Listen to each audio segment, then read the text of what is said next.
There you go, Manchester United 3, West Ham United 1. What a weird game. What a weird game. And you know what? I've got to start with this. My biggest frustration today is the fact that we weren't able to kind of cope without needing to make those subs. It was a really, really weird day today. And I said it at the beginning of the game, before when the team news came out, I said, you know what? I like that. I like the fact that we've been screaming out as Man United fans to not have to rely on BRUNO, not have to rely on Rashford or Martial or Pogba, whoever it is. We wanted squad depth. You know, at times when we had to substitute Lingard last season, substitute BRUNO last season, you'd get Lingard coming into number 10 or Pereira, and the quality drop off was far too great. We get Van der Beek in the summer, and that's where you're saying, you know what? This is for when Pogba's not playing very well, or when Bruno's not playing very well, or they just need a rest. I like the fact that we attempted to do that today. But you know what? We can't afford to do it. That is the long and short of it. I've deeped it now. After looking at the performance holistically and you know, like taking time out to look at it logically, I don't think we can afford to not play BRUNO, and I don't think we can afford to not play Rashford. It's sad. It is sad because we should be in a position where we can. And that's not saying that I blame Van der Beek for it or I blame Cavani, because they're two players that came off and Rashford and BRUNO came on. So it's their fault, because not at all. Because let's get this straight. That first half was absolutely shocking. I've lost count the amount of times this season where I've tweeted, this is the worst we've played in XYZ. This is the worst we played in XYZ. But that first half, that actually was the worst we've played probably since a shit game we had last season. I don't know, maybe Copenhagen. Against Copenhagen, we were really poor. And then, you know, Matt came on and changed the game. Maybe since then, or maybe at home to last year against, I don't know, Bournemouth in the first couple of... I can't remember. Anyway, it was the first time we played awful, that bad for a very long time. And you know what? It should have been 3 or 4. It really should have been 3 or 4 by half time. We had no intensity, no desire. And what I have to say is this: as much as I'm saying in the bigger picture that we really do need BRUNO in the side, and we really actually do need Marcus Rashford in the side because of his movement, it was far more than that in that first half. Harry Maguire trying to hit balls out of defence, coming straight back. Scott McTominay, criminal on the ball. Paul Pogba, bad on the ball. You know, Martial couldn't make it stick. Greenwood, Cavani, everyone was poor. Van der Beek couldn't get on the ball. It really was one of them where everyone was poor. The only people I didn't really criticise in that first half was Aaron Wan-Bissaka and Dean Henderson. And that told you everything you need to know. And, you know, this zonal marking as well, let's talk about the goal we did actually concede. This zonal marking has got to go. I think it's awful. I think it's shit. I don't think it works. And I don't think there's any evidence now, unless I'm getting it wrong, because I'm just picking up on the 2 goals we've conceded in quick succession. But I remember this last year.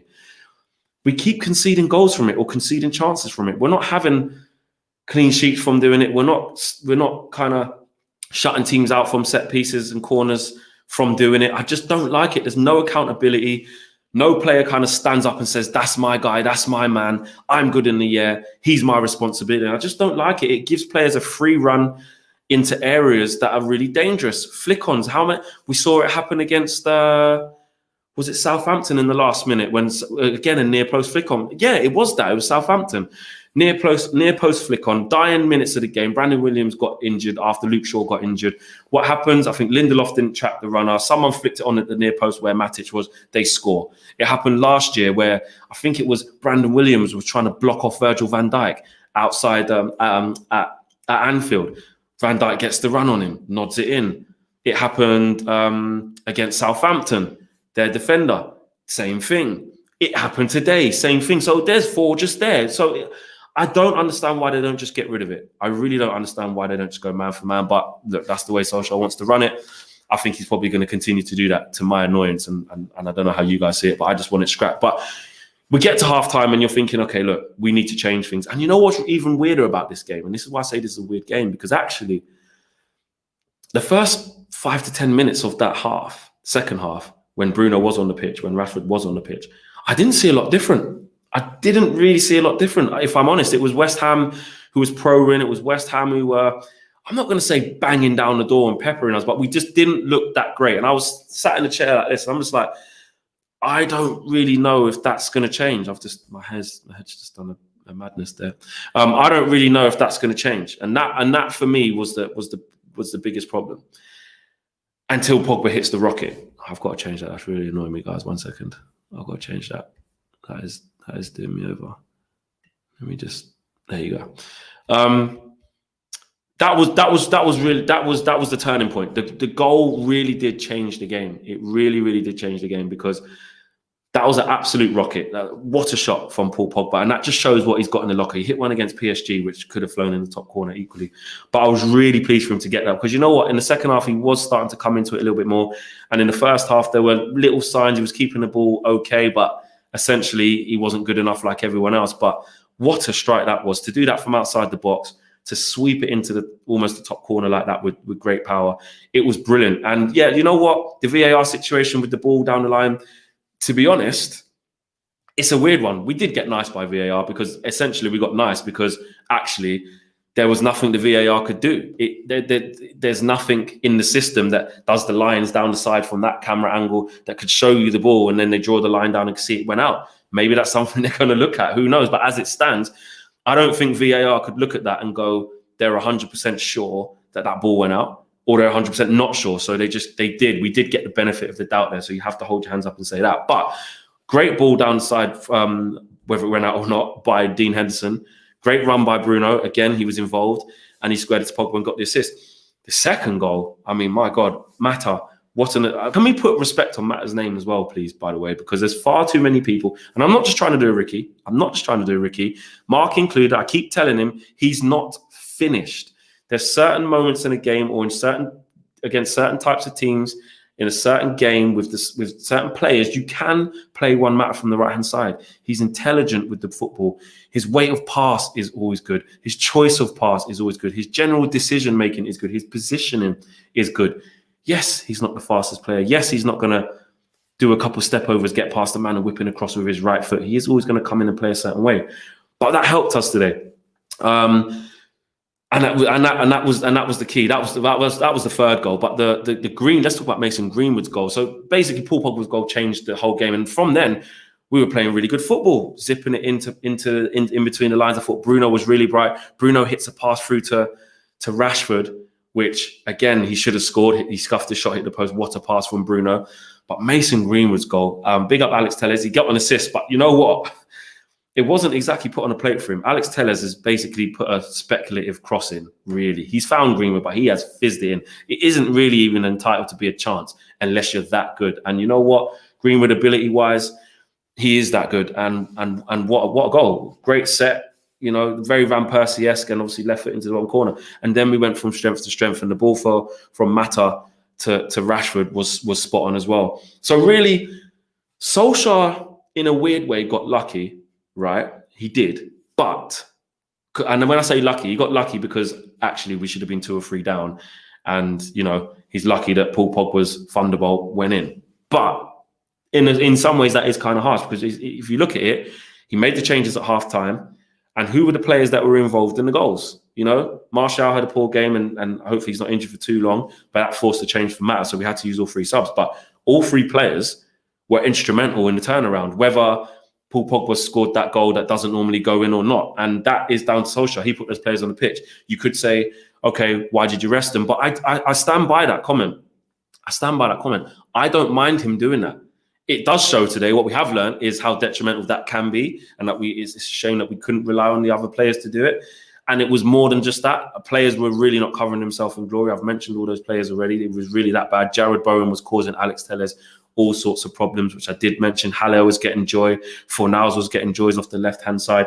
Rice was kind of buzzing around and doing what he does. Declan was everywhere.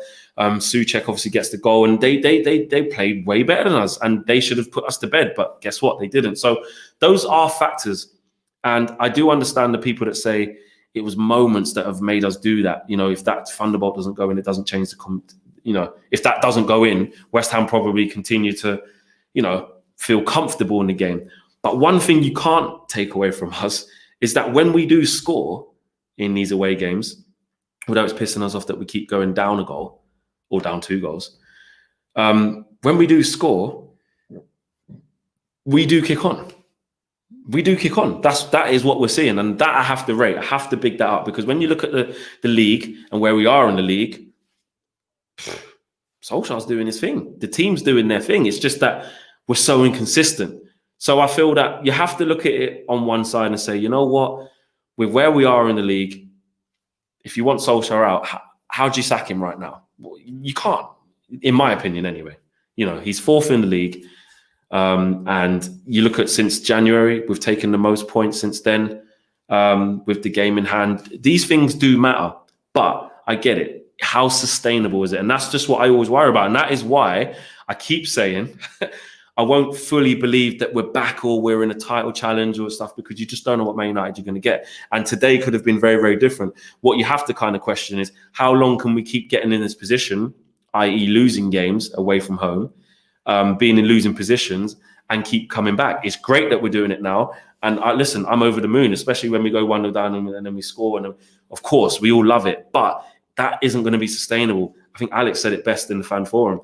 How good would it be, or how effective could we then be if we do go and get early goals against teams, or the first goal against teams, and then they have to come at us, and then we can play our counter-attacking football. Then we can play our crisp passing and open up spaces when the other team has to start opening up a bit. Do you know what I mean? So look, there's a lot to work on, but like we said, we have to take it game by game, and we are doing that game by game. We're seeing slight improvements, but we're also seeing common themes, and that for me is why we keep doing that. It was just a really weird game to analyze, because actually it could have been a whole lot different today. Am I happy we got the 3 points? Of course. Was I buzzing with the types of goals that we scored after Pogba's rocket, including Pogba's rocket? Of course. But I can take a step back and I'm like, this could have been very, very different today. And if you play like that against Leipzig, we will get undone. Yeah, we'll be going into the Europa League. No two ways about that. They're not going to let us out. I don't even know what their final score was, but they were beaten by Munich. You know, they're a good team. And after the way they performed against us and through, you know, capitulated against us and lost 5, it's going to be nowhere near that type of game on Tuesday. But Premier League, you know what? We're steady going about our business. As I'm recording this, it's now, Chelsea have literally just scored as I've turned it on. So it's now 2-1. So, okay, they'll go back to fourth spot or whatever. Oh, Giroud just missed a chance there. But all we can do is focus on ourselves, innit? That's all we can do. And you know what? Big up to BRUNO, big up to Rashford, and big up to Mason Greenwood, because that finish there for Mason Greenwood was top notch. Marcus Rashford had a brilliant impact, and so did BRUNO. Martial, I do want to touch a little bit on Martial, because it looks like he'll be out for a little bit as well. That looked like a groin strain to me. I haven't got the lowdown, but that's what he looked like. He does look like he's struggling a little bit. And you know what? I didn't want it to be through injury, but sometimes you do need a little time to gather yourself and come again and come strong. So hopefully he can do that. I've got faith in Martial, I really do. Because he was poor again today. He really was. I just like a lot of players in that first half, but it's a bit of a common theme. And you look at the way Mason took that goal today, it does suggest that you might maybe want to see him more in a central position. He's just got the world at his shoulders in terms of his footballing ability. He's brilliant. So what a goal. Good result, brilliant result, considering we was 1-0 down. And you know that you can't fault the spirit, but we've got to eradicate these stupid mistakes. We've got to eradicate these slow starts and not going 1-0 up in games and taking it to teams. That's because we haven't done that since West Brom, I think, is it? Or Istanbul, one of them two. Because we went down against Southampton, went down against PSG, and went down today against West Ham. And I just think our luck's going to run out. You're not always going to be able to come back. That will be a concern. Not just the inconsistencies in results, but now we're getting inconsistencies in we keep going down a goal. And that isn't always going to be sustainable, and we aren't always going to be able to bounce back from that. My man of the match,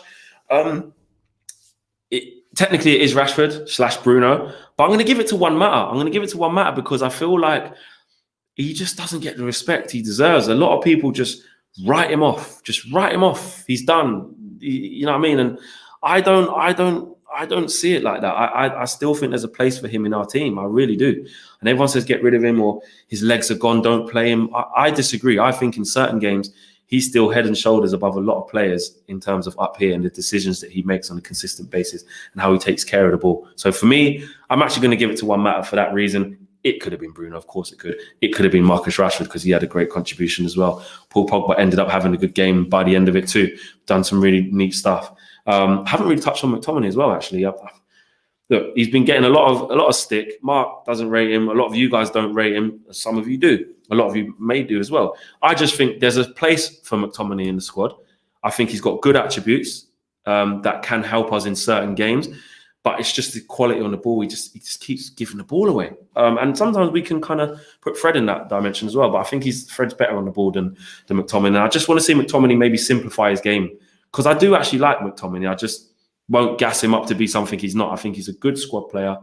I think in the big games, which he's proved, his track record proves it in the big games, against your Man Cities, against your PSGs, against your Chelseas and stuff like that, where we've got good results in the past. He's been integral in that, and there is a space for him. But I think he just needs to simplify his game and improve on the ball, which I'm sure he can improve. As a starter in every game, in an integral part, maybe not so much for me, but there's definitely a spot for him. I'm not mad at that. So let me know your thoughts on that. But my man of the match is Juan Mata. Thanks for watching, guys, and we go again Tuesday. Fingers crossed we get the W. Peace.